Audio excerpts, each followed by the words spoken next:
पुण्यातलं Porsche car अपघात हे प्रकरण ताजं असतानाच हिंजवडीमध्ये सुद्धा असाच एक भीषण अपघात घडला, परंतु यातून पिंपरी चिंचवड पोलिसांनी काही धडा घेतल्याचं दिसलं नाही, कारण चालकाला गुन्हा दाखल करता सोडण्यात आलं।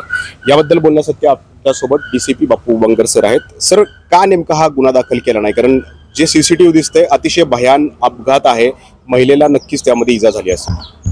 मागच्या 4 दिवसापूर्वी सदरचं सीसीटीव्ही फुटेज प्राप्त झालं। त्या अनुषंगाने जे फिर्यादी आहेत ते मुंबईला होते, शहराबाहेर होते, त्यांच्याशी पोलिसांनी संपर्क केला। ते बाहेर असल्यामुळे आम्ही पुण्यामध्ये येऊन तक्रार देतो असं सांगितलेलं आहे। त्याप्रमाणे त्यांनी आज आलेले आहेत, तक्रार दिलेली आहे आणि त्यावरून संबंधित आरोपी विरुद्ध गुन्हा दाखल करण्यात आलेला आहे।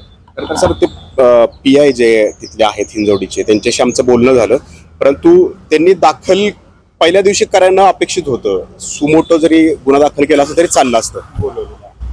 त्याच्यामध्ये फिर्यादीशी संपर्क केला तर ते आम्ही शहराबाहेर आहेत आणि आम्ही 2 दिवसामध्ये येऊन आपल्याशी पोलीस स्टेशनला येऊन स्टेटमेंट देतो असं सांगितलेलं आहे आणि त्याप्रमाणे ते आलेले आहेत आणि गुन्हा दाखल करण्यात आलेला आहे। पोलिसांची काही दिरंगाई झाल्याचं दिसतं यामध्ये। प्रथमदर्शनी तर ते पोलिसांनी तात्काळ त्यांच्याशी फुटेज मिळाल्या संपर्क केलेला आहे। फिर्यादी हे शहराबाहेर होते आणि त्यांनी पुण्यामध्ये आल्यानंतर तात्काळ पोलीस स्टेशनला येऊन जबाब देतो असं सांगितलेलं आहे।